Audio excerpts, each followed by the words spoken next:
ஒரு பெரிய பணக்காரர் ஒரு துறவிகிட்ட போய், சாமி என்கிட்ட நிறைய பணம் இருக்குது, இருந்தாலும் நிம்மதி இல்லை, என்னால் நிம்மதியாக இருக்க முடியல, என்ன காரணம்னு கேட்டாராம். உடனே அந்த துறவி இதுக்கு நேரடியாக பதில் சொல்லாமல் பக்கத்தில் நின்றுக்கிட்டு இருந்த ஒரு குழந்தைய கூப்பிட்டார். அது ஓடியாந்தது. ஒரு ஆப்பிள் பழத்தை எடுத்து அது கையில் கொடுத்தார். அதை வாங்கிக்கிட்டு குழந்தை சிரிச்சுது. இன்னொரு பழத்தை எடுத்து கொடுத்தார். அதை இன்னொரு கையில் வாங்கிட்டு சிரிச்சுது. மூணாவது ஆப்பிள் எடுத்து கொடுத்தார். 2 பழத்தையும் நெஞ்சில் அணைச்சிக்கிட்டு 3ஆவது பழத்தையும் வாங்கிறதுக்கு முயற்சி பண்ணிச்சு. ஆனால் அது உடனே நழுவி கீழே விழுந்து உருண்டு ஓடிச்சு. ஏற்கனவே இருந்ததும் விழுந்துட்டுது. இப்போ அந்த குழந்தை அழ ஆரம்பிச்சுட்டுது. இப்போ அந்த துறவி பணக்காரர்கிட்ட சொன்னாராம், குழந்தைய கவனிச்சியா, 2 ஆப்பிள் போதும்னு அது நினச்சிருந்தா இப்போ அது அழ வேண்டிய அவசியம் வந்திருக்குமா அப்படின்னாராம். எதுவுமே அளவுக்கு மிஞ்சினா துன்பந்தான். இந்த காலத்தில் இதெல்லாம் யாரு காதில் வாங்குறாங்க? ஒருத்தனை நல்ல வழிக்கு கொண்டு வரணும்னு நினச்சி அவனை கூப்பிட்டு உட்கார வச்சு இந்த கதையை சொல்லிகிட்டு இருந்தாங்க. சொல்லிவிட்டு அந்த குழந்தை செஞ்சது தப்பு தானே அப்படின்னு கேட்டிருக்கிறாங்க. ஆமாம், தப்பு தான், நானாக இருந்தால் அப்படி செஞ்சுருக்க மாட்டேன் நானா இவன். 2 பழமே போதும்னு சொல்லியிருப்பியா அப்படின்னு கேட்டிருக்காங்க. அப்படி இல்லைங்க, அவர் கொடுக்க கொடுக்க ஒவ்வொரு பழமாக வாங்கி பின்னாடி வச்சுட்டு மறுபடியும் கையை நீட்டுவேன் அப்படிங்கிறானா. இவெல்லாம் எந்த காலத்தில் திருந்துறது? ஒரு ஆள் இருந்தார். அவர் தன்னை ஒரு குருன்னு சொல்லிக்கிட்டார். மௌன குரு, வாயே திறக்கிறதில்ல. அவருக்கு 2 சீடர்கள் உண்டு. இவங்க தான் வர்றவங்க கிட்ட பேசுவாங்க, விளக்கம் கொடுப்பாங்க. ஒரு நாள் இந்த சீடர்கள் 2 பேரும் எங்கேயோ வெளியில் போயிட்டாங்க. அந்த நேரம் பார்த்து ஒருத்தர் அங்கே வந்தார். குரு கிட்ட போனார். குருவே, புத்தர்னா என்னன்னு கேட்டார். குருவுக்கு ஒன்றும் புரியல. அவர் உண்மையான குருவாக இருந்தாவில் புரியும். அவர் திருன்னு முழிக்க ஆரம்பிச்சுட்டார். இந்த நேரம் பார்த்து இந்த சீடர்கள் எங்கேயோ போயிட்டாங்களே, என்ன பண்ணுறது, உதவிக்கு யாராவது கிடைக்க மாட்டாங்களா அப்படின்னு அப்படியே சுற்றி பார்க்குறார். அங்கங்கே பார்க்குறார். வந்தவர் இதை கவனித்தார். ஏதோ புரிஞ்சுக்கிட்ட ஒரு மாதிரி அடுத்த கேள்வி கேட்டார். தர்மம்னா என்ன சுவாமின்னார். குருவுக்கு ரொம்ப சங்கடமாக போச்சு. நம்ம நிலைமை இப்படி ஆகிட்டுதே, இக்கட்டில் மாட்டிக்கிட்டோமே அப்படின்னு நினச்சபடியே விட்டத்தை பார்த்தார். அப்புறம் குனிஞ்சு தரையை பார்த்தார். அப்படியே உட்காந்துக்கிட்டார். வந்தவர் உடனே அடுத்த கேள்விக்கு போயிட்டார். தியானம்னா என்ன சுவாமின்னார். பாவம் என்ன பண்ணுவார் அந்த குரு, பேசாமல் கண்ணை கெட்டியாக மூடிக்கிட்டார். இது ஏதடா வம்பா போச்சுன்னு. இவர் இப்படி பண்ணால் கூட வந்தவர் சளைக்கல. இன்னொரு கேள்வியும் கேட்டார். ஆசீர்வாதம்னா என்ன அப்படின்னார். இவர் பார்த்தார். இப்படியே போனால் இவர் கேள்வி கேட்குறத நிறுத்த மாட்டார் அப்படின்னு நினச்சிக்கிட்டு எனக்கு ஒன்றுமே தெரியாதுங்கிற பாவனையில் 2 கையையும் விரித்து காட்டினார். வந்தவர் முகத்தில் மகிழ்ச்சி, மன நிறைவு, ஏதோ எல்லாம் புரிஞ்சுக்கிட்ட ஒரு மாதிரி அங்கேருந்து புறப்பட்டு போனார். வழியில் அந்த குருவோட சீடர்கள் 2 பேரையும் சந்தித்தார். உங்கள் குருவை தான் பார்த்துட்டு வரேன்னார். இவர் என்ன நடந்ததுன்னு கேட்டாங்க. இவர் வரமாக சொல்கிறார், உங்கள் குரு எவ்வளவு பெரிய ஞானி தெரியுமா? புத்தர்னா என்னன்னு கேட்டேன். அதுக்கு அவர் அப்படியும் இப்படியும் பார்த்தார். அதுக்கு என்ன அர்த்தம் தெரியுமா? மக்கள் புத்தரை அங்கேயும் இங்கேயும் தேடுறாங்க. உண்மையில் அவர் அங்கேயும் இங்கேயும் தேடி கண்டுபிடிக்க முடியாது அப்படிங்கிறத அவர் செய்கை மூலம் உணர்த்தினார். அதுக்கப்புறம் தர்மம்னா என்னன்னு கேட்டேன். அவர் மேலேயும் கீழையும் பார்த்து தர்மம் சமமானது, அதில் உயர்வு தாழ்வு இல்லைங்கிறத உணர்த்தினார். அதுக்கப்புறம் தியானம்னா என்னன்னு கேட்டேன். கண்ணை மூடிக்கிட்டார். கண்ணை மூடி காணுகிற அற்புதம் அது அப்படிங்கிறத புரிஞ்சுக்கிட்டேன். கடைசியாக ஆசீர்வதிக்கப்படுறது பற்றி கேட்டேன். கைகளை நீட்டி உதவுறது தான் அது அப்படிங்கிறத தன்னுடைய இருகை விரித்து உணர்த்தினார். எவ்வளோ பெரிய மகான் அவர் அப்படின்னு சொல்லிவிட்டு அவர் பாட்டுக்கு போயிட்டார். சீடர்கள் அதுக்கப்புறம் மெதுவாக குருக்கிட்ட சேர்ந்தாங்க. அவங்கள பார்த்ததும் குருவுக்கு கோபம் வந்துட்டுது. அடே பாவிகளா, எங்கடா போய் தொலைஞ்சிங்க, நான் ஒரு ஆளுகிட்ட மாட்டிக்கிட்டு என்ன பாடுபட்டிருக்கேன்னு தெரியுமான்னார். இது மாதிரி தான் நாம் சாதாரண மனிதர்களின் புற வேடங்களிலேயே மயங்கி போயிடுறோம். அவங்க பேச்சு, செய்கை, பார்வை இதிலெல்லாம் ஏதோ பெரிய தத்துவம் இருக்கிறதாக நினச்சிக்கிறோம். உண்மையிலேயே அந்த தத்துவங்கள் யாருக்கு சொந்தம்? அவங்களுக்கு இல்லை, நமக்கு தான் சொந்தம். நாம தானே அதை கற்பிச்சுக்கிட்டோம். நாம் அடையாளம் கண்டுக்கிறது இல்லை, நாம் யாருங்கிறது நமக்கு புரியறதில்ல. அதுதான் இன்றைக்கி நடக்கிறது. அதனால தான் அடுத்தவங்களை தேடி ஓடிக்கிட்டு இருக்கிறோம். சில வீடுகளில் கூட இது மாதிரி சைகைகள் உண்டு. சில குடும்ப தலைவர்கள் தினமும் காலையில் கண்ணை கெட்டியாக மூடிக்கிட்டு கை 2ஐயும் சுத்தமாக விரித்து வச்சுக்கிட்டே உட்காந்து தியானம் பண்ணுறது வழக்கம். எதுக்காக அப்படி பண்ணுறீங்கன்னு ஒருத்தரை பார்த்து கேட்டேன். இந்த மாதம் வாங்கின சம்பளம் பூரா தீர்ந்து போச்சு, இனிமேல் என் கையில் சுத்தமாக ஒன்றும் இல்லை, புதுசாக எதுவும் செலவு வச்சுடாதே அப்படிங்கிறத அப்படி உள்ளங்கை 2ஐயும் விரித்து காட்டி அவங்களுக்கு உணர்த்துறேன் அப்படின்னார். ஒரு சன்னியாசி அவர் ஒரு நாள் ஒரு கனவு கண்டாராம். அந்த கனவுல அவர் சொர்க்கத்துக்கு போகிறார். அங்கே ஒரு பெரிய திருவிழா நடந்துக்கிட்டு இருக்குது. எங்கே பார்த்தாலும் அலங்கார வளைவுகள், வண்ணமயமான விளக்குகள், பாதைகள் பூரா மலர்கள், எல்லா கட்டடங்களும் ஒளிமயம். அவ்வளவு கோலாகலமாக பிரம்மாண்டமாக அந்த திருவிழா நடந்துக்கிட்டு இருக்குது. அது என்ன திருவிழாங்கிறது இந்த சன்னியாசிக்கு புரியல. அங்கே எதிரில் வந்துக்கிட்டு இருந்த ஒருத்தரை நிறுத்தி, என்ன விசேஷம் இங்கே அப்படின்னு விசாரிச்சாராம். உனக்கு தெரியாத விஷயம், இன்னைக்கு இறைவனுக்கு பிறந்த நாள், அதை தான் எல்லாரும் சேர்ந்து கொண்டாடுறோம். இதுக்காக பிரம்மாண்டமான ஊர்வலம் ஒன்று வரப்போகுது. இறைவனே அந்த ஊர்வலத்தில் கலந்துக்கிறார் அப்படின்னார் அவர். உடனே அந்த சன்னியாசி ஒரு மரத்து நிழலில் ஒதுங்கி நின்றுக்கிட்டார். ஊர்வலம் வந்துக்கிட்டு இருக்குது. முதல்ல ஒரு குதிரை வந்துக்கிட்டு இருக்கு. அது மேலே ஒருத்தர் உட்காந்துருக்கிறார். அவருக்கு பின்னாடி நிறைய பேர் கூட்டமாக வந்துக்கிட்டு இருக்கிறாங்க. இவ்வளவு கூட்டம் இவர் பின்னாடி வருதே, யார் இவர் அப்படின்னு கேட்டார். ஒரு மதத்தின் பெயரை சொல்லி, இவர் அந்த மதத்தின் தலைவர், அவரை பின்பற்றுகிற மக்கள் கூட்டம் பின்னாடி வந்துகிட்டு இருக்குது அப்படின்னு விவரம் சொல்லியிருக்கிறாங்க. இவங்களுக்கு அடுத்தபடியா இன்னொரு குதிரையில் ஒருத்தர் வந்துகிட்டு இருக்கிறார். அவருக்கு பின்னாடி ஏகப்பட்ட கூட்டம். இவர் யாருங்க அப்படின்னு கேட்டிருக்காரு சன்னியாசி. அங்கே இருக்கிறவங்க விவரம் சொல்லியிருக்கிறாங்க. இன்னொரு மதத்தின் பெயரை சொல்லி, இவர் அந்த மதத்தினுடைய தலைவர், அவர் வழியை பின்பற்றுகிறவர்கள் அவர் பின்னாடி கூட்டமாக வந்துகிட்டு இருக்கிறாங்க அப்படின்ட்டு இருக்காங்க. இப்படி ஒவ்வொருத்தராக குதிரை மேலே வந்துக்கிட்டே இருக்கிறாங்க. அவங்கள பின்பற்றியும் ஒவ்வொரு கூட்டம் வந்துக்கிட்டே இருக்குது. அந்த பெரிய ஊர்வலம் அது பாட்டுக்கு போயிட்டு இருக்குது. கடைசியாக அது முடிஞ்சது ரொம்ப நேரம் கழிச்சு. அதுக்கப்புறம் கொஞ்சம் நேரம் கழித்து ஒரு வயசான ஆள் குதிரை மேலே வந்துக்கிட்டு இருக்கிறார். ஆனால் அவருக்கு பின்னாடி யாருமே இல்லை. அவர் பரிதாபமாக தனியாக வந்துக்கிட்டு இருக்கிறார். அவர் அந்த ஊர்வலத்தை சேர்ந்தவரா இல்லையாங்கிறதே தெரியல. இவர் யார், இவர் ஏன் இப்படி தனியாக வந்துக்கிட்டு இருக்கிறார் அப்படின்னு கேட்டிருக்கார் அந்த சன்னியாசி. என்னது இப்படி கேட்குறீங்க? இவர் தான் கடவுள். இவருக்காக தான் இன்னைக்கு இந்த ஊர்வலமே நடக்குது. இவருக்கு தான் இன்னைக்கு பிறந்த நாள். முன்னாடி போகிற ஊர்வலம் பூரா இவருடைய பிறந்த நாளை கொண்டாடுறதுக்காக தான் அப்படின்ட்டு இருக்காங்க. இதை கேட்டதும் அந்த சன்னியாசிக்கு திடுக்குன்னு தூக்கி போட்டிருக்கு. இது வரைக்கும் கனவு கண்டுகிட்டு இருந்தவர் மூச்சுக்கிட்டார். அதுக்கப்புறம் தான் யோசிச்சு பார்த்துருக்கார். உண்மைதான், மக்கள் எல்லாரும் பக்தி மார்க்கத்தில் போகிறதா நினச்சிக்கிட்டு பாதை மாறி போயிட்டு இருக்கிறாங்க. கடவுளை பின்பற்றுவதாக நினைக்கிறாங்க பக்தர்கள். ஆனால் கடவுளுக்கு பின்னாடி யாருமே இல்லை.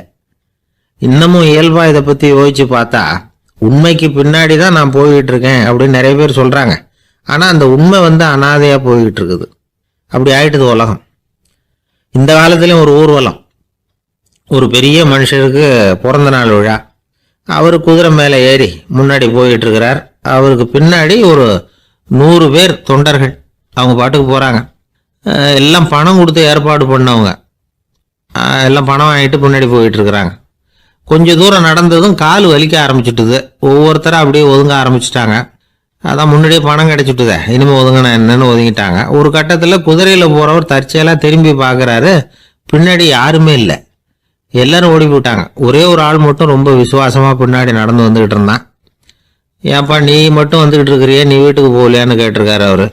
நீங்கள் அந்த குதிரையையும் அதுக்குள்ள வாடகை பணத்தையும் கொடுத்துட்டீங்கன்னா நானும் போயிடுவேன் அப்படின்னு நானா. இந்த ஆள் ஒரு பெரிய அரசன், இந்த உலகம் பூராவே ஆண்டுகிட்டு இருந்தான். ரொம்ப காலம் அப்படி அரசாட்சி பண்ணிக்கிட்டு இருந்தான். திடீர்னு அவனுக்கும் சில எதிரிகள் முளைச்சாங்க. அவங்கெல்லாம் ஒன்று சேர்ந்து இவனை தோற்கடிச்சுட்டாங்க. தோற்று போனதும் இவனுக்கு பயம் வந்துட்டுது, எங்கே எதிரிகள் நம்ம கொண்டுடுவாங்களோ அப்படின்னு. வெளியில் வந்தால் தனக்கு ஆபத்துன்னு பயந்துக்கிட்டு யாருக்கும் தெரியாமல் ஒரு குகைக்குள்ளே போய் பதுங்கி கிடக்கிறான். நிலைமையை பாருங்க. முதல் நாள் அரண்மனையில் அதிகாரம் பண்ணிக்கிட்டு இருந்தவன் மறுநாள் குகையில் பயந்து போய் பதுங்கி கிடக்கிறான். ராத்திரி நேரம் வந்தது, பசி வயத்தை கிள்ளுது, பிச்சை எடுத்து சாப்பிட வேண்டிய நிலைமை. பிச்சை எடுக்கிறதுக்கு பாத்திரம் வேணுமே, என்ன பண்ணுறது அப்படின்னு அங்கேயும் இங்கேயும் பார்க்குறான். ஒரு மூலையில் யாரோ விட்டுட்டு போன ஒரு ஓடு கிடக்குது. அதை எடுத்துக்கிட்டு புறப்பட்டான். இருட்டில் வழி புரியல. ஏதோ ஒரு யூகத்தில் காலை மெதுவாக எடுத்து வச்சு நடந்து போயிட்டு இருக்கிறான். வழியில் ஒரு கருப்பு நாய் படுத்து கிடந்தது. இருட்டில் அவன் இது கண்ணுக்கு சரியாக தெரியல. அவனுக்கு தவறி போய் காலை வச்சுட்டான் அது மேலே. நாய் சும்மா இருக்குமா, வள்ளுன்னு விழுந்து கடிச்சு விட்டுது. காலை பார்க்குறான், காலத்தையும் நினச்சி பார்க்குறான். அரண்மனையில் வீரக்கழல் அணிந்த காலை உடைய மன்னா அப்படின்னு புகழ்வாங்களே புலவர்கள்லாம். ஆனால் அது இன்னைக்கு நாய் கடித்த காலம் ஆயிட்டுதே அப்படின்னு நினைக்கிறான். அது மட்டும் இல்லை, முன்னாடியெல்லாம் பொற்கிண்ணங்களில் தான் அவன் சாப்பிடுவான். ஆனால் இப்போ உடஞ்சி போன ஓட்டு, அது ஓட்டை கையில் வச்சுக்கிட்டு நிற்கிறான். அதில் ஏதாவது யாராவது சாப்பாடு போடுவாங்களான்னு. முன்னாடியெல்லாம் நிறைய பேர் அரண்மனைக்கு வருவாங்க. அரசருக்கு காணிக்கைன்னு சொல்லி இவன் காலடியில் கொண்டாந்து கொட்டுவாங்க. அப்போல்லாம் இவன் அந்த ஜனங்களுடைய முகத்தை திரும்பி கூட பார்க்கறதில்ல, ரொம்ப கர்வமாக உட்காந்துருப்பான். அதே ஆள் இன்றைக்கி எல்லார் கண்ணுலேயும் படுறது மாதிரி பிச்சை எடுத்துக்கிட்டு இருக்கிறான். அப்போலாம் காணிக்கைகளை தன்னுடைய கையால் வாங்கிறது தனக்கு கௌரவ குறைச்சல்னு நினச்சி தன்னுடைய வேலைக்காரங்களை விட்டு தான் அதை வாங்க சொல்லுவான். இப்போ பார்த்தீங்கன்னா அவனே தன் கையாலேயே பிச்சை வாங்குறான். நினச்சி பாருங்க, அந்த மனுஷன் நாள் அரசன், மறுநாள் பிச்சைக்காரன், எவ்வளோ வித்தியாசம். செல்வம் தான் இப்படி ஒரு வித்தியாசம் ஏற்படுறதுக்கு காரணம். அப்படிப்பட்ட செல்வம் வாழ்க்கையை நடத்துறதுக்கு நமக்கு தேவைதான். ஆனால் அதையே நாம் அடைய வேண்டிய பயனாக நினைக்கிறோம் பாருங்க, அதுதான் வேடிக்கை. இதை நம்மாழ்வார் அழகாக ஒரு பாசுரத்தில் சொல்கிறார். ஒரு நாயகமாய் ஓட உலகுடன் ஆண்டவர், கருணாய் கவர்ந்த காலர், சிதைகிய பானையர், பெருநாடு காண இம்மையிலே பிச்சைதாம் கொள்வர், திருநாரணன் தாழ் காலம் பெற சிந்தித்து உய்மினோ அப்படிங்கிறார் நம்மாழ்வார். ஒரு ஊரில் 4 நண்பர்கள் இருந்தாங்க. 4 பேரும் சோம்பேறிகள். 4 பேருக்கும் எந்த வேலையும் செய்யறதுக்கு உடம்பு வளையறதில்லை. இருந்தாலும் சோம்பேறித்தனத்தில் ஒருத்தருக்கு ஒருத்தர் கொஞ்சம் வித்தியாசம் உண்டு. அதுக்கு தகுந்த மாதிரி அவங்களுக்கு பேர் அமைஞ்சு போச்சு. ஒருத்தன் கால் சோம்பேறி, இன்னொருத்தன் அரை சோம்பேறி, அடுத்தவன் முக்கால் சோம்பேறி, கடைசி ஆள் முழு சோம்பேறி. இவங்க 4 பேரும் நண்பர்கள். அப்புறம் எப்படி காரியம் நடக்கும்? 4 பேரும் ஒரு வீதியில் அப்படியே நடந்து போய்கிட்டு இருக்கிறாங்க. நல்ல பசி.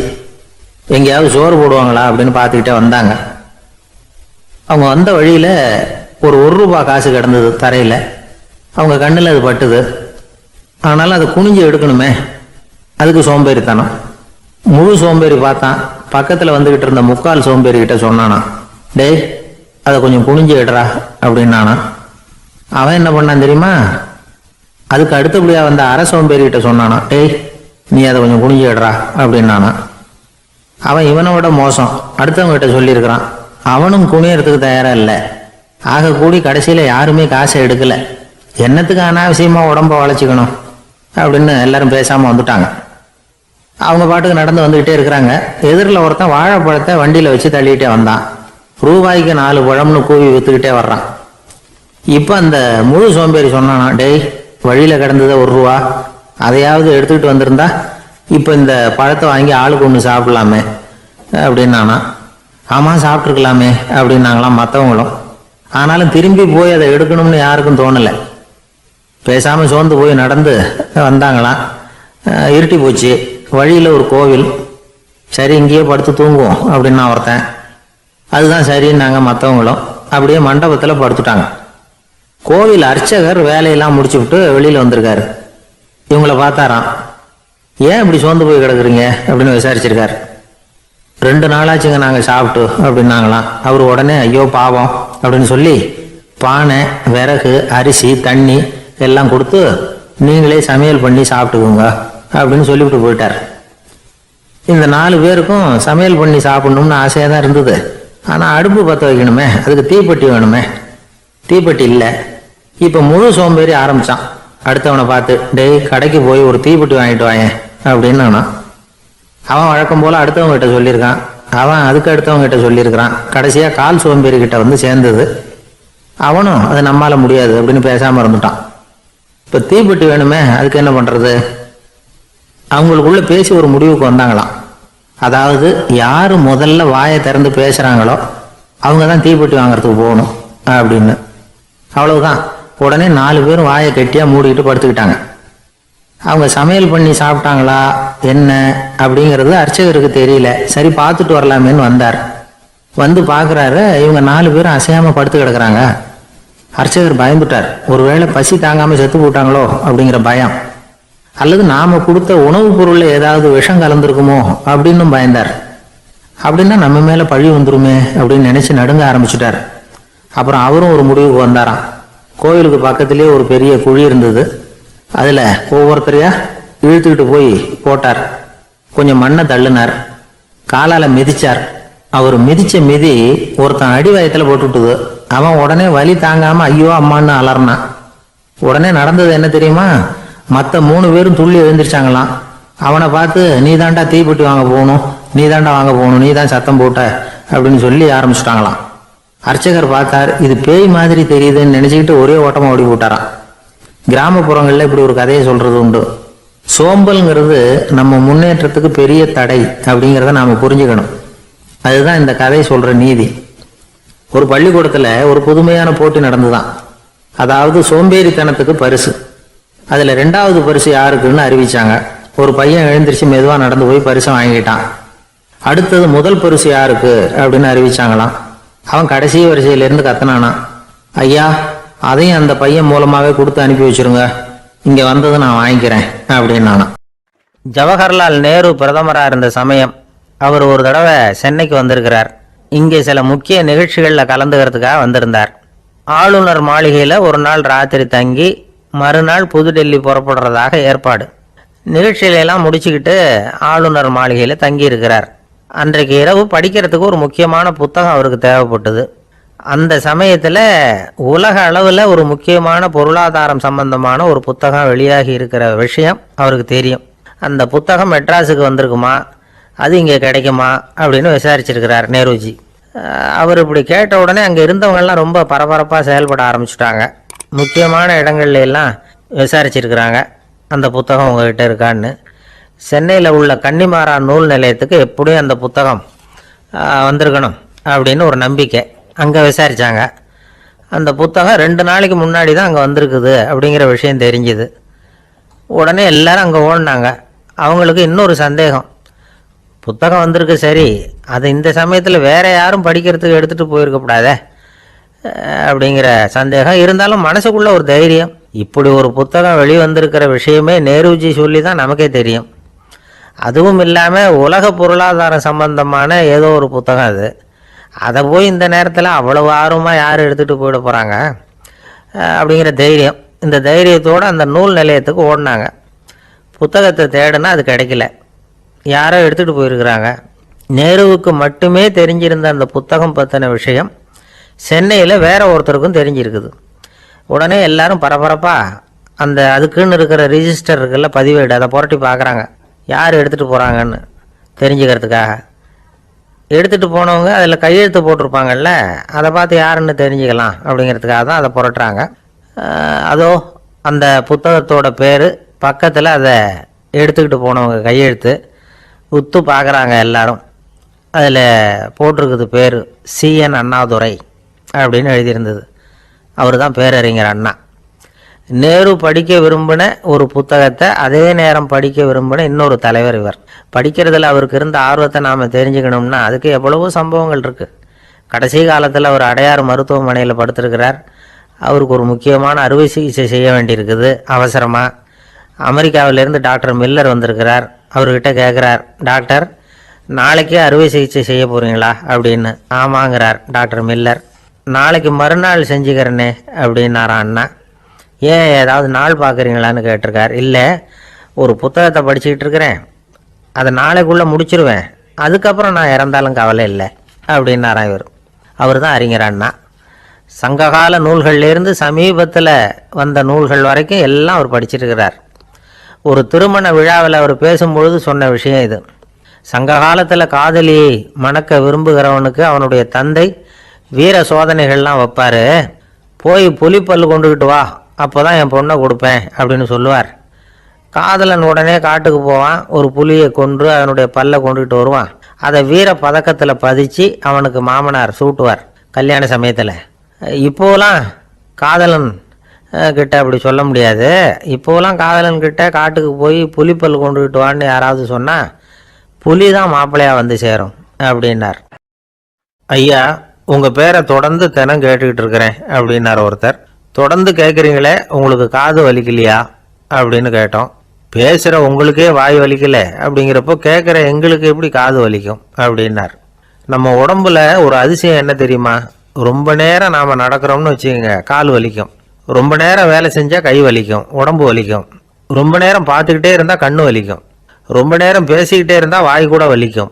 ஆனால் ரொம்ப நேரம் கேட்டுக்கிட்டே இருக்கிறதுனால காது வலிக்கிறது இல்லை. அதனால் கேட்கறதுக்கு முக்கியத்துவம் கொடுத்தாங்க நம்ம பெரியவங்க. திருவள்ளுவர் தேவையில்லாமல் வார்த்தைகளை உபயோகப்படுத்த மாட்டார். ஒரு திருக்குறள்னு எடுத்துக்கிட்டாவே அதில் மொத்தம் 7 வார்த்தைகள், அவ்வளவுதான். அப்படி 7 வார்த்தைகள் மட்டுமே உள்ள ஒரு திருக்குறள்ல வள்ளுவர் ஒரே வார்த்தையை 5 தடவை உபயோகப்படுத்தியிருக்கிறார், திரும்ப திரும்ப பயன்படுத்தியிருக்கிறார். அப்படின்னா அதை எந்த அளவுக்கு வலியுறுத்தி சொல்றார் அப்படிங்கிறத நாம புரிஞ்சுக்கணும். அது என்ன குறள்? செல்வத்துள் செல்வம் செவிச்செல்வம், அச்செல்வம் செல்வத்துள் எல்லாம் தலை. செவிச்செல்வம்ங்கிறது அவ்வளவு முக்கியமானது. கற்றலின் கேட்டல் நன்று. அதிகம் கேட்கணுங்கிறதுக்காகத்தான் எவ்வளவு கேட்டாலும் காது வலிக்கிறது இல்லை. குறைச்சலாக பேசணும், அதிகமாக கேட்கணும். இன்னொரு விஷயம் கவனிங்க, நம்ம உடம்புல கண்ணுக்கு மூடி இருக்குது, எதையாவது நாம் பார்க்க விரும்பலைன்னா உடனே கண்ணை மூடிக்கலாம். நம்ம வாய்க்கு மூடி இருக்குது, பேச விருப்பம் இல்லையா, வாயை மூடிக்கலாம். மூக்குக்கு கூட மூடிக்கிற வசதி இருக்குது, எதையாவது முகர விருப்பம் இல்லையா, மூச்சை அடக்கிக்கலாம். ஆனால் பாருங்கள், காதுக்கு மூடி கிடையாது, அதை கையால் தான் மூட முடியும். யார் என்ன சொன்னாலும் அது நல்லதோ கெட்டதோ காதில் விழுந்துக்கிட்டு தான் இருக்கும். அறிவு தான் நல்ல விஷயங்களை எடுத்துக்கிட்டு கெட்ட விஷயங்களை விட்டுடணும். நல்ல கருத்துக்கள் நம்ம காதில் நிறைய விழுந்துக்கிட்டே இருக்கணும். அதை கேட்டு நாம் நல்லபடியாக வாழணுங்கிறது தான் படைப்பின் விருப்பம். ஆன்மீகவாதிகள் கூட ஒன்று சொல்லுவாங்க, அதாவது ஆன்மீக பாதையில் நீங்கள் முன்னேறணும்னா முதல்ல சிரவணம் செய்யணும்பாங்க. அதாவது பெரியவங்க சொல்கிற நல்ல கருத்துக்களை கேட்கணும் அப்படின்னு அதுக்கு அர்த்தம். அதனால் யார் நல்ல கருத்துக்களை சொன்னாலும் அதை காது கொடுத்து கேளுங்க. இவ்வளவு கருத்துக்களையும் நம்ம நேயர் ஒருத்தர்கிட்ட சொல்லிகிட்டு இருந்தோம். அவரும் சரி சரின்னு தலையாடிக்கிட்டே இருந்தார். அப்புறம் சொன்னார், நீங்கள் சொல்கிறது சரிதான் சார், காதுக்கு மூடி இல்லைங்கிறது ரொம்ப சரி, அதனால தான் உங்கள் தகவல் கூட நாங்கள் விரும்புகிறோமோ இல்லையோ தினம் காதில் விழுந்துக்கிட்டு இருக்குது அப்படின்னார். எங்களுக்கு ரொம்ப பெருமையாக இருந்தது. அப்படியா அப்படின்னோம். ஆனாலும் என்ன மாதிரி சில பேர் நீங்கள் தகவல் சொல்கிற சமயத்தில் காதில் மூடி இல்லையேன்னு சொல்லி கவலைப்படுறதில்ல சார் அப்படின்னார். ஏன்னு கேட்டோம். காதை மூடுறதுக்கு தானே வசதி இல்லை, ரேடியோவை மூடுறதுக்கு வசதி இருக்குதுல்ல, அதனால் டக்குன்னு அதை மூடி வச்சுருவோம் அப்படின்னார். சில பேரை இப்படி சொல்கிறது உண்டு, அடுத்தவங்களை அனுசரித்து நடந்துக்க தெரியல, அவன் என்ன சார் மனுஷன் அப்படிம்பாங்க. சக மனிதர்களோட எப்படி பழகிறது அப்படின்னு தெரியாததுனாலேயே பல பேர் இன்னைக்கு சங்கடப்பட்டுக்கிட்டு இருக்கிறாங்க. வசதி வாய்ப்பெல்லாம் சரியாக இருக்கும், ஆனால் வாழ்க்கை சரியாக இருக்காது. இன்னொருத்தர்கிட்ட எப்படி பேசுறது பழகிறதுங்கிறது தெரியாததுனால தான் இந்த அவஸ்தை. சரி, இந்த அவஸ்தை இல்லாமல் வாழறது எப்படி? இதுக்கு அனுபவசாலிகள் சில வழிமுறைகளை சொல்கிறாங்க. அதெல்லாம் என்னென்னங்கிறத இப்போ தெரிஞ்சுக்குவோம். முதல்ல நம்ம நாக்கு நம்ம கண்ட்ரோலில் இருக்கணும். வார்த்தைகளை கொட்டி விட்டு அதுக்கப்புறம் அள்ள முடியாமல் கடந்து கஷ்டப்படக்கூடாது. எப்படி பேசுகிறோங்கிறதும் முக்கியம், பேசுகிறப்ப எப்படி முகத்தை வச்சிருக்கிறோங்கிறதும் முக்கியம். அன்பாக பேசினாலும் நல்லா இருக்கும். அப்படி பேசுகிறப்ப ஆதரவாக அவர் தோள் மேலே ஒரு கையை போட்டுக்கிட்டு பேசினா இன்னமும் நல்லா இருக்கும். 2வது விஷயம், இன்னொருத்தர்கிட்ட பேசுகிறப்ப வாக்குறுதிகளை அள்ளி வீசக்கூடாது. கொடுக்குற வாக்குறுதி குறைச்சலாக இருக்கணும். அப்படி கொடுத்த வாக்குறுதியை கண்டிப்பாக நிறைவேற்றணும். நாம் ஒருத்தரை பாராட்டுறோம் அல்லது அவரை பற்றி அபிப்பிராயம் சொல்கிறோம்னா அது ஆக்கப்பூர்வமாக இருக்கணும். நம்ம பாராட்டு அல்லது விமர்சனம் அடுத்தவருடைய முன்னேற்றத்துக்கு உதவுறது மாதிரி இருக்கணும். நாம் சொல்கிறத கேட்டுட்டு அவன் தலையில் கையை வச்சுட்டு உட்காந்துடக்கூடாது. எப்பவும் உற்சாகமாக இருக்கணும், முகம் மலர்ச்சியாக இருக்கணும். மனுஷன் இருந்தால் வருத்தம் கவலை ஏமாற்றம் எல்லாம் இருக்க தான் செய்யும், அதெல்லாம் மனசில் இருக்கட்டும். அந்த வருத்தமும் கவலையும் ஏமாற்றமும் சேர்ந்துக்கிட்டு நம்ம முகத்தில் இருக்கிற மலர்ச்சியை மூடி மறைக்கிறதுக்கு நாம் இடம் கொடுத்துடக்கூடாது. எந்த விஷயத்தை பற்றி யாருக்கிட்ட பேசினாலும் வெளிப்படையாக பேசணும், திறந்த மனசோட பேசணும். மூடி மறைச்சி முன்னு மூங்கிக்கிட்டு இருக்கக்கூடாது. இன்னொருத்தர்கிட்ட பேசுகிறப்போ விவாதம் பண்ணுங்க, அது தப்பு இல்லை, ஆனால் வாதாடிக்கிட்டு இருக்கக்கூடாது. அதாவது என்ன சொல்கிறாங்கன்னா, டிஸ்கஸ் பண்ணலாம், ஆர்கியூ பண்ணக்கூடாதான். நம்மக்கிட்ட இருக்கிற நல்ல குணங்களை நாம் எடுத்து சொல்லிகிட்டு இருக்கக்கூடாது. அந்த நல்ல குணங்களே நம்மளை பற்றி எடுத்து சொல்லணும், அது மாதிரி நடந்துக்கணும். அதே மாதிரி அடுத்தவங்க கிட்ட உள்ள கெட்ட குணங்களை பற்றி அவசியம் இல்லாமல் நாம் பேச வேண்டியதில்லை. உங்களை பற்றி யாராவது தப்பாக பேசுகிறாங்களா, அப்படி அவங்க பேசுகிறதுல உண்மை இல்லையா அப்படின்னா அதை நீங்கள் பொருட்படுத்த வேண்டியதில்லை, விட்டுடலாம், அது தானாக போயிடும்.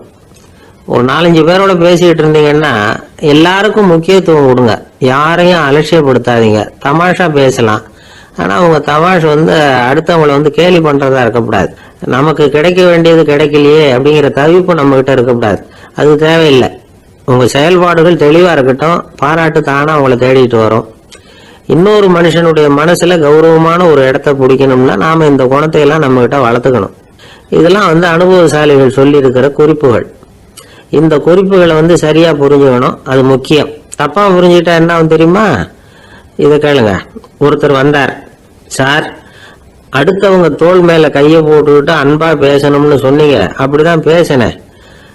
அவரு முதுக கூட தட்டி கொடுத்தேன். என் வேலை போயிட்டுது சார், வீட்டுக்கு அனுப்பிச்சுட்டாங்க அப்படின்னார். யாருக்கிட்ட அப்படி பேசுனீங்கன்னு கேட்டோம். என் முதலாளி கிட்ட சார் அப்படிங்கிறார் ரொம்ப சோகமா. ஒருத்தன் எப்படி நடந்துக்கிறாங்கிறத வச்சு தான் அந்த ஆள் எப்படிங்கிறத நாம முடிவு பண்றோம். ஆளுமைன்னு சொல்றோம்ல, அதுக்கு சூழ்நிலைகளை ஆளுகின்ற தன்மை அப்படின்னு விளக்கம் கொடுக்கிறார் ஒரு உளவியல் நிபுணர். சரி, ஒரு மனிதனுடைய ஆளுமையை உருவாக்குகிற விஷயங்கள் என்னென்ன? பிறப்பு, வளர்க்கப்பட்ட விதம், படிப்பு, நண்பர்கள், சமுதாயம், இப்படி நிறைய உண்டு. ஆளுமையின் அடிப்படையில் சில மனநோய்கள் உண்டாகுது. அதெல்லாம் என்னென்னங்கிறத தெரிஞ்சு வச்சுக்கிட்டோம்னா நம்ம கூட இருக்கிறவங்களை அடையாளம் கண்டுபிடிக்கிறதுக்கு அது ரொம்ப உபயோகமாக இருக்கும். ஃப்ரெனாய்டு ஆளுமை அப்படின்னு ஒன்று. இந்த கோளாறு உள்ளவங்க எப்படி இருப்பாங்க தெரியுமா? அதிக உணர்ச்சி, சந்தேகம், பொறாமை இதெல்லாம் அதிகமாக இருக்கும். வளைஞ்சு கொடுக்க மாட்டாங்க. அடுத்தவங்களோட இணக்கமான உறவு இருக்காது. அவங்க செய்கிற தப்புக்கெல்லாம் அடுத்தவங்களை குறை சொல்லிட்டு இருப்பாங்க. இது ஒரு ரகம். அடுத்தது ஸ்கிசாய்டு ஆளுமை அப்படின்னு சொல்கிறாங்க. இந்த கோளாறு உள்ளவங்க அடுத்தவங்களோட பழக கூச்சப்படுவாங்க. சின்ன வயசுலேயே இது ஆரம்பமாயிடுது. பகல் கனவுலேயே சஞ்சரிப்பாங்க. அவங்களுடைய விரோதம், கோபம் இதை கூட வெளியில் காட்டிக்க முடியாமல் இருப்பாங்க. இவங்களுக்கு அகமுகம், பிரச்சனைகள்லேருந்து ஒதுங்கி எதுலேயும் ஈடுபாடு இல்லாதவங்களா இருப்பாங்க. இப்படி ஒரு ரகம். அடுத்தது சைக்ளோதமிக் ஆளுமை அப்படின்னு சொல்கிறாங்க. அது என்னன்னா, உணர்ச்சிகளில் ஏற்றத்தாழ்வு அதிகமாக இருக்குமா. சில சமயம் பார்த்தா மகிழ்ச்சியாக இருப்பாங்க, சில சமயம் சோகமாக உட்காந்துருப்பாங்க. அவங்க மனநிலைக்கு தகுந்த மாதிரி சமூக நிகழ்ச்சிகளில் பங்கெடுத்துக்குவாங்க. இன்னொரு வகை என்னன்னா, எண்ண பீடிகை ஆளுமை அப்படின்னு பேர் வச்சிருக்கிறாங்க. அதுக்கு இவங்களுக்கெல்லாம் கரெக்டாக இருக்கணும். எல்லாம் சட்டத்திட்டம், இதுலேயும் ஒரு ஒழுங்குமுறை, இப்படி எதிர்பார்க்குற மனோபாவம். இவங்க எதிர்பார்ப்புக்கும் அரண்முறைக்கும் மற்றவங்க கட்டுப்படணும்னு நினைப்பாங்க. இந்த நிலைமை நீடிச்சா என்ன ஆகும் தெரியுமா? அலைக்கழிக்கிற எண்ணங்கள் திரும்ப திரும்ப ஒரே செயலை செய்ய தூண்டுற மன தளர்ச்சிக்கு ஆளாயிடுறாங்க. அடுத்தது ஹிஸ்டீரியா ஆளுமை. சின்ன விஷயத்தையெல்லாம் பெருசுப்படுத்தி நாடகமாக்குற நடிகர்கள் இவங்க. உணர்ச்சி அதிகம் உள்ளவங்க. இவங்க மன எழுச்சியில் பக்குவமின்மை, குழந்தைத்தனம், முதிர்ச்சியின்மை எல்லாம் இருக்கும். தன்னலம் மிக்க குணம். பிறர் தன்னை மட்டுமே கவனிக்கணும்னு நினச்சி செயல்படுறது, இதெல்லாம் இவங்க அடையாளம். அடுத்த ரகம் எப்படின்னா, வளர்ச்சியற்ற ஆளுமைன்னு சொல்கிறாங்க. அடுத்தவங்களோட இணங்கி போக முடியாதவங்க. அறிவு, மன எழுச்சி, சமூக உறவு இதில் எல்லாம் போதுமான வளர்ச்சியையும் நிறைவையும் பெற முடியாதவங்க. இவங்களால வாழ்க்கையில் முன்னேற முடியாது. பிச்சைக்காரங்க, குற்றவாளிகள், இவங்க கிட்டெல்லாம் இது மாதிரியான ஆளுமை அதிகமாக இருக்குமா. அடுத்தது என்னென்னா, சோர்வுடைய ஆளுமை. எதுலேயும் உற்சாகம் இல்லாமல் சோர்ந்து போயிருப்பாங்க. அதுக்கெல்லாம் நமக்கு வலிமை இல்லைப்பா அப்படின்னு சொல்லிட்டு இருப்பாங்க. சின்ன விஷயங்களுக்கெல்லாம் அதிர்ச்சி அடையிறது. வாழ்வின் சுவையை அனுபவிக்க முடியாதவங்க. இன்னொரு ரகம், இது கொதித்தெழும் ஆளுமைங்கிறாங்க. எதுக்கு எடுத்தாலும் ஆத்திரம், குரோதம், வன் செயல் இதுலாம் ஈடுபாடு, இப்படி உள்ளவங்க. நத்தை வகை ஆளுமை அப்படின்னு ஒன்று. அடுத்தவங்க மேலே விரோதம் இருக்கும், அடிக்கணுங்கிற எண்ணம் இருக்கும். ஆனால் அதை அப்படியே வெளியில் காட்டாமல் அதே சமயம் அமைதியான முறையில் வெறுப்பை வெளிக்காட்டுற ரகம். இவங்கெல்லாம் பேசாமல் கம்முன்னு இருந்துக்கிட்டே நினைச்சதை நிறைவேற்றிடுவாங்க. முன்ஜாக்கிரதை ஆளுமை அப்படின்னு ஒரு ரகமா. பாதுகாப்பின்மை, சந்தேகம், முழுமையின்மை, அறவேக்காட்டுத்தனம் இந்த மனப்போக்கு அதிகமாக இருக்கிறதுனால அகம்பாவம், புடிவாதம், எச்சரிக்கை எல்லாம் அளவுக்கு மீறி இருக்கும். இதுவரைக்கும் நாம் பேசிக்கிட்டு இருந்த ஆளுமை பண்புகள் அளவுக்கு அதிகமாக போயிட்டுதுன்னா ஆளுமை கோளாறுகள் ஏற்படும். அதன் அடிப்படையில் மனவியாதிகள் வருமா. அதனால் இணக்கமான, எல்லாரும் விரும்புகிற இயல்பான ஆளுமையை பெறுவதற்கு நாம் முயற்சி செய்யணும் அப்படிங்கிறது மனோதத்துவ நிபுணர்களுடைய ஆலோசனை. ஒருத்தர் ஒரு மனோதத்துவ டாக்டரை தேடிட்டு வந்தாராம். டாக்டர், எனக்கு மனசில் ஏதோ வியாதி, ஆளுமை கோளாறு, அதாவது எனக்கு சீக்கிரமாக செத்து போனால் தேவையில்லைன்னு தோணுது அப்படின்னாராம். உடனே அந்த டாக்டர், சரி அப்படின்னா இங்கேயே இருங்க, நான் வைத்தியம் பார்க்குறேன் அப்படின்னாராம். ஒரு சின்ன பையன் என்னை தேடிட்டு ஓடி வந்தான். ஒரு கதை சொல்லுங்கன்னா, சொந்தமாக எதுவும் தெரியாத என்ன, உங்களுக்கு சொந்தமாக எதுவும் தெரியாதுன்னு எனக்கும் தெரியும் அப்படின்னா. இந்த பையன் அடிக்கடி என்கிட்ட கதை கேட்குறவன். அதனால் என்னோட ரகசியம்லாம் அவனுக்கு அத்துப்படி. அதனால தான் அவ்வளவு தெளிவாக அடிச்சு விட்றான். சரி, இப்போ என்ன செய்யலாம்னு, பழைய கதை ஏதாவது ஒன்று சொல்லுங்களேன்னா. உனக்கு கிருஷ்ண தேவராயரை தெரியுமான்னு. அவர்கிட்ட நேரில் பழக்கம் இல்லை, ஆனால் அவரை பற்றி புஸ்தகத்தில் படிச்சிருக்கேன்னா. சரி, இவன்கிட்ட மேற்கொண்டு பேச்சு கொடுத்தா நம்மளை ஒரு மாதிரி ஆக்கி விடுவான் அப்படிங்கிறத யூகம் பண்ணிக்கிட்டு அவனை உட்கார வச்சு கடைசி வரைக்கும் குறுக்க பேசக்கூடாது அப்படின்னு ஒரு கண்டிஷனையும் போட்டுட்டு அந்த கதையை சொன்னேன். ஒரு சமயம் கிருஷ்ணதேவராயர் சமஸ்தானத்துக்கு ஒரு பெரிய வித்வான் வந்து சேர்ந்தாராம். என்னோட போட்டி போடுறதுக்கு இந்த ஊரில் யாராவது இருக்கீங்களா அப்படின்னு சவால் விட்டாராம். அந்த ஊரில் இருந்த பெரிய பெரிய வித்வான்லாம் இது ஏதா வம்பா போச்சுன்னு நினைக்க ஆரம்பிச்சிட்டாங்க. யாரும் அந்த ஆளோட போட்டி போடுறதுக்கு தயாராக இல்லை. எல்லாரும் நடுங்கிக்கிட்டு இருக்கிறாங்க. அந்த நேரத்தில் ஒருத்தன் மட்டும் தைரியமாக முன்னுக்கு வந்தான். அது யாருன்னா தெனாலிராமன். அந்த சமஸ்தானத்தில் விகட கவி அவன். என்ன அனுப்புங்க போட்டிக்கு, நான் ஜெயிச்சு காட்டுறேன்னா. உனக்கு அவ்வளவு தைரியம் இருக்குதா அப்படின்னு கேட்டாங்க. தைரியம் மட்டும்தான் என்கிட்ட இருக்குது, ஆனால் தைரியம் இருந்தால் அதிர்ஷ்டம் தேடிட்டு வருங்கிறது எனக்கு தெரியும் அப்படின்னா. அடுத்த நாள் போட்டி ஆரம்பமாச்சு. அந்த பெரிய வித்வான் வந்து நின்னார். தெனாலிராமன் எதிரில் வந்து நின்னா. அந்த வித்வான் ஒரு விரலை காட்டினார். தெனாலிராமன் பதிலுக்கு 2 விரலை காட்டினான். வித்வான் 3 விரலை காட்டினார். இவன் உடனே 4 விரலை காட்டினான். உடனே 5 விரலை காட்டினார் அவர். தெனாலிராமன் உடனே தன்னுடைய கை முஷ்டியை காட்டினான், கையை மூடி காட்டினான். அவ்வளோதான். அந்த பெரிய வித்வான் கிருஷ்ணதேவராயர் காலில் விழுந்தார். நான் தோத்துட்டேன், என் தோல்வியை ஒத்துக்கிறேன் அப்படின்னு சொல்லிவிட்டார். கிருஷ்ணதேவராயர் அவரை தனியாக அழைச்சிட்டு போய் என்ன நடந்ததுன்னு விசாரித்தார். அந்த வித்வான் விளக்கம் கொடுத்தார்.